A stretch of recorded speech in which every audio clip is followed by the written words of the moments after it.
1940. L'Abitibi-Témiscamingue est en plein défrichage et de nouvelles paroisses voient le jour.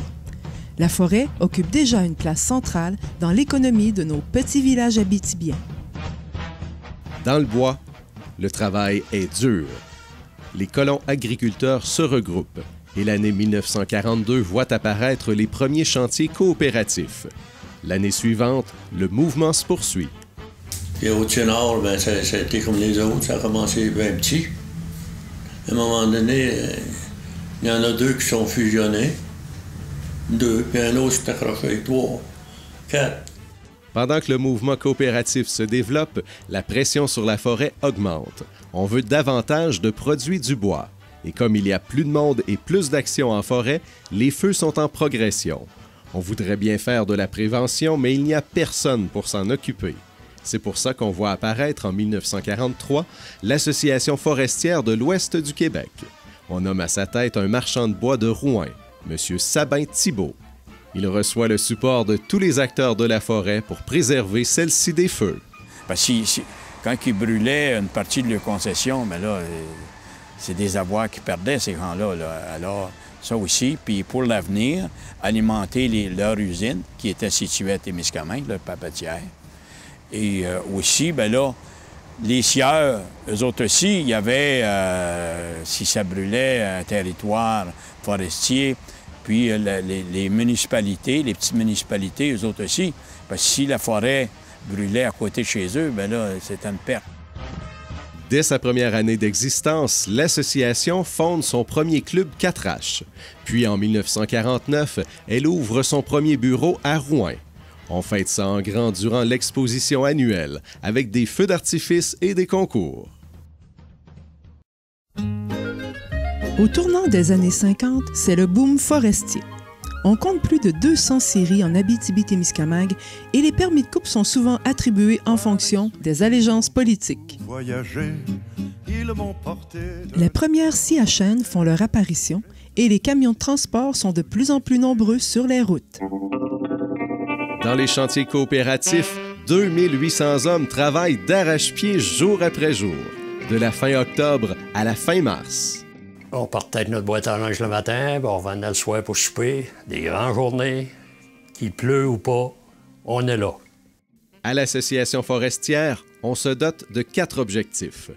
La conservation de la forêt, l'éducation du public sur l'importance sociale et économique de la forêt, la conservation de la faune et la formation de clubs 4H. En 1952, l'association produit sa première capsule radiophonique. La même année, plus de 20 000 personnes visitent l'exposition présentée par l'association. Un achalandage record qui n'est certainement pas étranger à sa nouvelle activité. Un concours de beauté, dont le premier prix est un voyage aux Bermudes. Il faut d'ailleurs dire que les congrès de l'époque étaient toujours grandioses. C'était des gros congrès, là. Mais c'était des congrès, là, ça permettait aux ministres, là, bien souvent, des terres et forêts du temps, là, de venir, ou les directions aussi régionales rencontraient les propriétaires forestiers. Au début des années 60, le Québec est en plein changement. La Révolution tranquille signe la fin des concessions forestières et le début des forêts domaniales. La main-d'œuvre forestière est grandissante et plusieurs travailleurs proviennent d'un peu partout. Les valeurs se mélangent et la religion perd sa place sur les chantiers. Des 122 scieries qui ont élu domicile le long du transcontinental en 1950, il n'en reste que 64 au milieu des années 60. Les scieries se développent et se modernisent. Les temps changent, les dépenses aussi.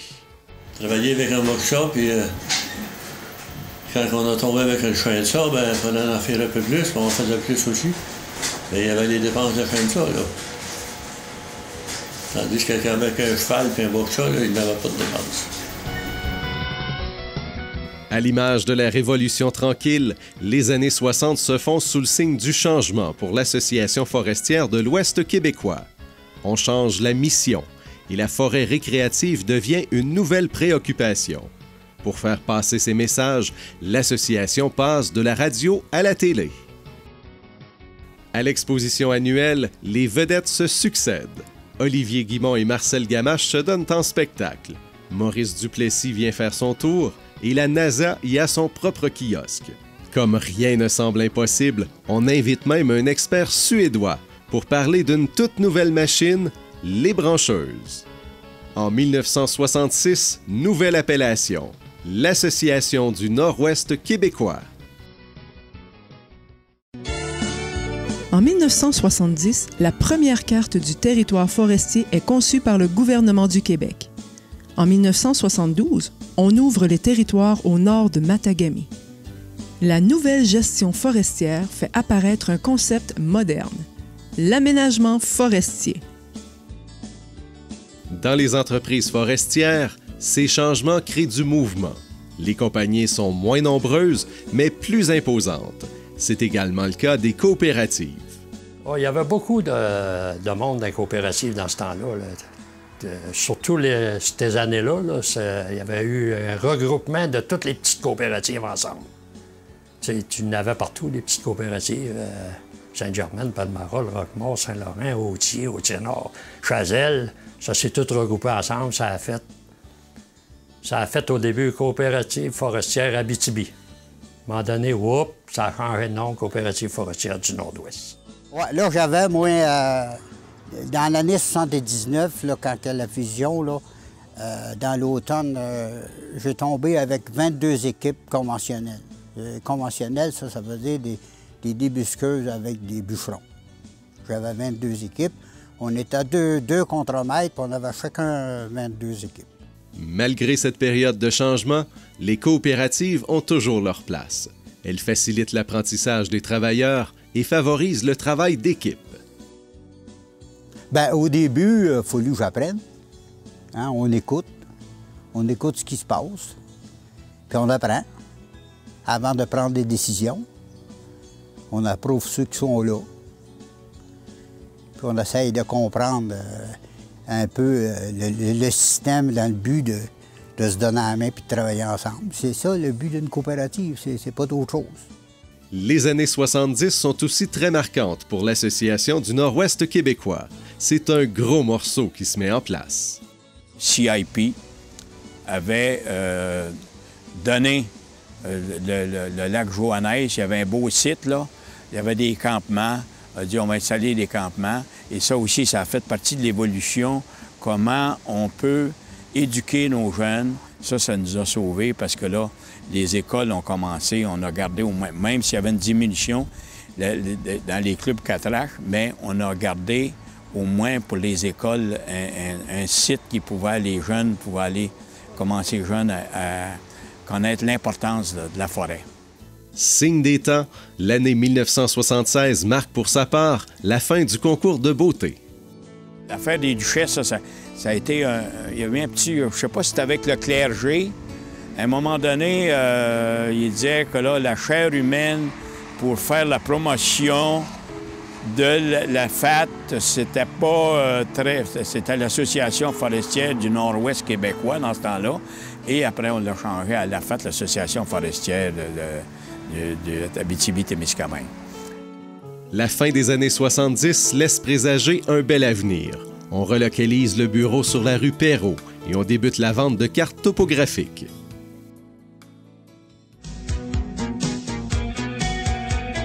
Au début des années 80, le gouvernement s'implique sérieusement dans l'aménagement forestier.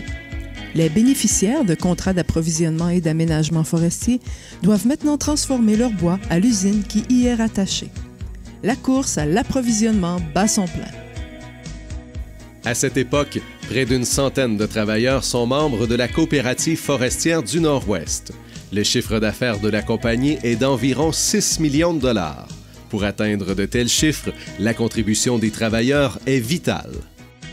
Les conditions d'habillement, surtout dans le temps quand tu étais sur la copo, tu as des trucks-nœuds, tu as des bons trailers. Puis c'était un peu comme c'était à nous autres. C'était plus jeune, à ce temps-là et tout. On emmenait chez nous les nettoyer, puis tout ça, on était fiers là-dessus, on est encore fiers, mais ça me fait vieillir. Les affaires roulent et de nouveaux projets s'annoncent. On déménage le camp Mazarin dans le canton d'Alais et on reprend l'usine de Taschereau pour quelque temps. Les souvenirs de ces années sont encore bien présents. Fait qu'on avait une salle de jeu, le table de poule, le snooker, les patentes sur des poignets, là. Après ça, je sais pas comment ça s'appelle, c'est long, puis des rondelles, là.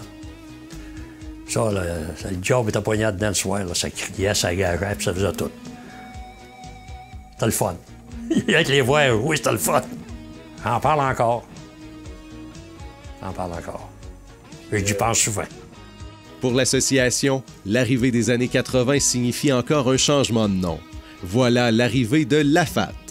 1986, on commence à réfléchir à de nouvelles façons de faire en forêt. Le régime forestier est en reconstruction et les changements seront nombreux.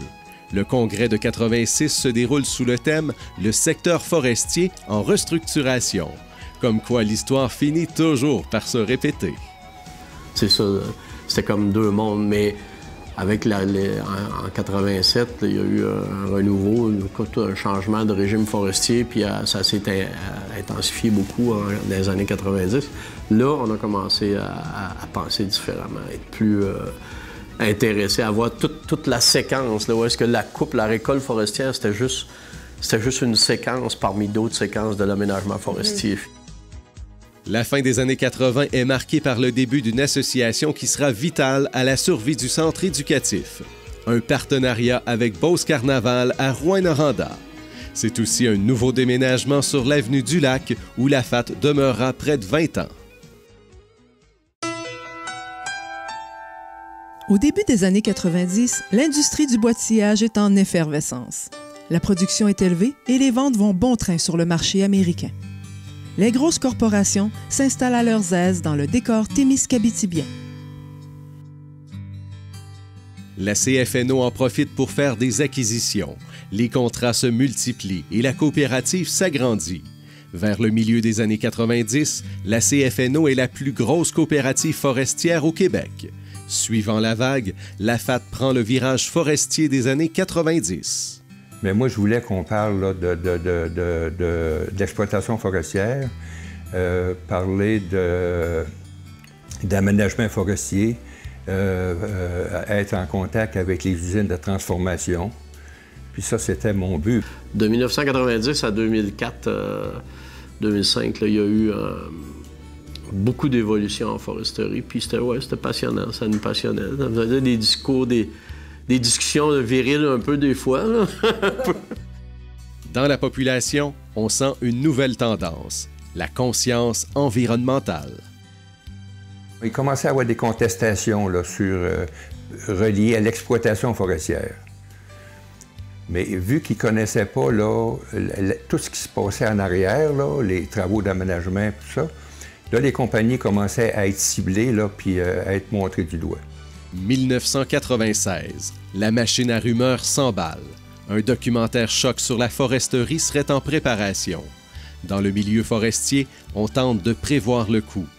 Le rôle de l'AFAT s'accentue et elle devient l'organisme de référence en matière d'éducation et d'information. Je voyais comme cet organisme-là comme la seule ou la principale qui existait pour toute l'éducation, formation, information sur la foresterie. C'était l'organisme privilégié que je voyais en région, accessible, puis qui était connu de beaucoup du monde forestier et d'autres. C'est d'abord pour ça, comme technicien au ministère et même dans le privé, il faut être membre de l'AFAT puis participer. À la même époque, l'AFAT est confrontée à son financement. Elle doit trouver une façon d'assurer son avenir. Le rôle de l'industrie au sein de l'AFAT devient plus important que jamais. Les administrateurs de l'Association forestière, avant mon arrivée, avaient convaincu les industriels forestiers de contribuer à leur association pour le développement d'une culture forestière pour que l'association arrête de vivoter. Et ça permettait d'avoir un financement de base qui faisait un effet de levier sur toutes les autres sources de financement que l'association était en mesure d'aller chercher. En 1998, c'est l'année du bonheur. on construit le tout nouveau pavillon d'accueil du centre éducatif qui sera intimement lié au développement futur de l'organisme. Parce que là, de plus en plus, le public allait là, le touriste allait là. Puis les écoles allaient là. Puis il n'y avait pas d'équipement sanitaire trop. Puis c'était pas ouvert l'hiver. Fin des années 90, l'AFAT rejoint plus de 3000 élèves dans les écoles de l'Abitibi-Témiscamingue et du nord du Québec. Son rôle est reconnu et la vague de fonds que crée la veine pamphlétaire de l'erreur boréale lui donne plus que jamais sa raison d'être. Au début des années 2000, l'industrie forestière est moribonde. En 2005, la crise frappe de plein fouet le secteur de la première transformation de l'Abitibi-Témiscamingue et du nord du Québec. Baisse d'approvisionnement, hausse du dollar canadien, crise économique américaine, tout est là pour créer la tempête parfaite. Parce que justement, on a dû faire des compromis, on a dû, comme employé, accepter des réductions de salaire ou des ajustements, justement, pour permettre de passer à travers cette crise-là. Et c'est sûrement un des facteurs déterminants là, qui fait qu'aujourd'hui, la CFNO peut relancer ses activités et les membres embarquent là, à 100 % avec nous là, dans ces projets-là. Malgré la situation difficile, l'Association forestière de l'Abitibi-Témiscamingue vit de beaux moments au début de la décennie 2000. Quand j'ai pris la barre de l'Association forestière en 2002, en fait, toutes les bases étaient là. Les administrateurs avaient réussi à rassembler un financement qui faisait que l'association arrêtait de vivoter. Le nouveau pavillon du centre éducatif forestier avait été construit. Il y avait déjà un agent de communication, donc on avait déjà pris le virage de communication. Moi, j'ai eu l'impression d'arriver là et juste d'avoir arrosé la fleur pour qu'elle s'épanouisse. En 2004, l'AFAT relance la deuxième vague de son projet d'intensification. Les travaux de ce comité auront des retombées jusqu'à l'Assemblée nationale. C'était une belle plateforme pour parler de la forêt. Alors, il y avait déjà eu une première amorce à la fin des années 90 pour proposer au gouvernement d'investir un peu plus significativement dans la forêt. Puis tout le monde voulait qu'on développe une approche d'intensification de l'aménagement forestier pour créer à moyen terme, à court, moyen puis long terme, des volumes de bois supplémentaires, mais aussi augmenter la dynamique là, de l'aménagement. Faire sûr que les travaux se feraient d'année en année tout le temps, parce que la foresterie, c'est un peu comme l'agriculture. En fait, c'est la même chose. C'est juste que l'horizon est différent. L'horizon n'est pas sur 2-3 ans. L'horizon est sur 50 ans, 60 ans, 70 ans. Mais ça fait rien. C'est la même chose. Mais la crise rattrape l'AFAT. Les temps sont durs et les coffres se vident. Malgré tout, il faut poursuivre le développement de nouveaux produits pour remettre la forêt sur la place publique. C'est là, dans cette tourmente, que vont apparaître le couvert boréal et le camp des profs. En fait, c'est une revue qui, au départ, voulait simplement rassembler les écrits que tout le monde publiait à grand effort, chacun sur son côté. Et l'association a été un canalisateur pour rassembler et augmenter la qualité de toutes ces publications-là. Avec le temps, le couvert boréal a progressé, s'est doté de chroniques et de vrais journalistes qui écrivent dans leurs pages. Et maintenant, un plus large lectorat, bien plus que ce que l'UQAT, l'AFAT, le CETRI ou le Service Forêt Canada pouvaient à eux seuls développer.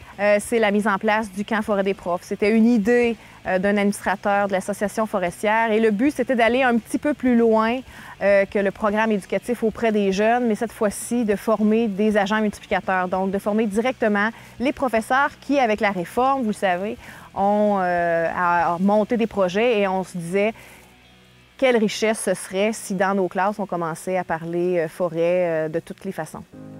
Pour survivre, l'AFAT fait preuve d'initiative et saisit les opportunités.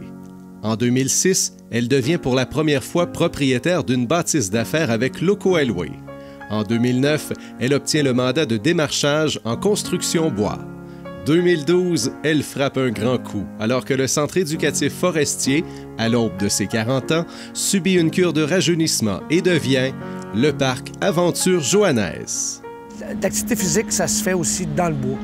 Donc, le parc Aventure Genèse, avec la franchise d'Arbre en Arbre, un parc d'hébertis aérien, en pleine forêt, avec les immobilisations qu'on avait là, c'était 2 pierres d'un coup qu'on réalisait avec ça. Donc, c'est un créneau plus touristique qui fait partie du monde forestier aujourd'hui. La CFNO et la FAT sont toujours présents malgré la tempête qui aura duré trop longtemps. Maintenir le cap et exploiter leurs forces aura été un gage de longévité. Nos services sont vraiment axés sur la coupe forestière. Alors, on a une très grande expertise. Nos employés ont une très grande expérience dans la coupe forestière. Alors, c'est vraiment là qu'on a commencé à travailler puis développer parce que c'est là où on est le meilleur à l'heure actuelle. On se donne du temps aussi pour arriver à développer d'autres secteurs d'activité. Mais l'objectif de départ était vraiment d'utiliser nos forces et de les faire connaître dans le domaine de la forêt aussi de différents secteurs. Aujourd'hui, là, je dirais que le nombre d'employés est autour de 150 employés, excluant tous les entrepreneurs indépendants qui travaillent avec nous. Alors, moi, je dirais qu'on regroupe au-delà de 200 personnes là, qui dépendent des activités de la CFNO là, à chaque semaine, à chaque mois. À la CFNO, on tire des constats de ces années difficiles et on est bien décidé à s'offrir un avenir meilleur.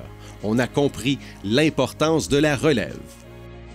On veut vraiment intéresser nos jeunes à la forêt. On sait que cette crise-là qu'on a connue au cours des 7-8 dernières années a quand même éloigné nos jeunes de la forêt, concentrés dans d'autres secteurs d'activité, comme les mines, exemple.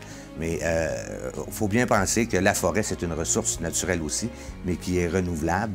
Et c'est un gage d'espoir pour le futur, pour nos jeunes. Alors, on doit démontrer à nos jeunes que la forêt, ça a de l'avenir, puis ça a de l'avenir à très long terme. Et on doit mettre en place des moyens pour leur permettre justement de s'intéresser à la forêt. Pour sa part, la FAT est plus que jamais convaincue de l'importance de sa mission d'éducation et d'information. Et cette éducation passe inévitablement par le grand public. Les gens, les monsieur, madame, tout le monde, en savent plus sur le milieu forestier. Ils veulent en savoir plus. Ils veulent s'impliquer dans les décisions. Et maintenant que les bases sont solides, que nous réserve l'avenir? Commencer une coopérative, si on veut, elle va vivre. Elle peut vivre 200 ans. C'est à nous autres, puis on a juste à la faire virer. Se donner à la main, puis elle fait virer, puis elle va virer. Ça, c'est certain. Dans les prochaines années, dans le plan quinquennal d'ailleurs, il y a à revitaliser le milieu forestier, réencourager le monde forestier. Ça fait que c'est un rôle peut-être très lourd à prendre. Donc, à ces deux entreprises qui sont pionnières de la région, longue vie, maintien de leur opération, développement de leur mission encore plus sur chacun leur créneau, bien sûr, mais ils ont un rôle important en région par rapport à l'éducation et l'information forestière. Au pays de la forêt, il serait raisonnable de croire qu'on peut vivre de la forêt du pays.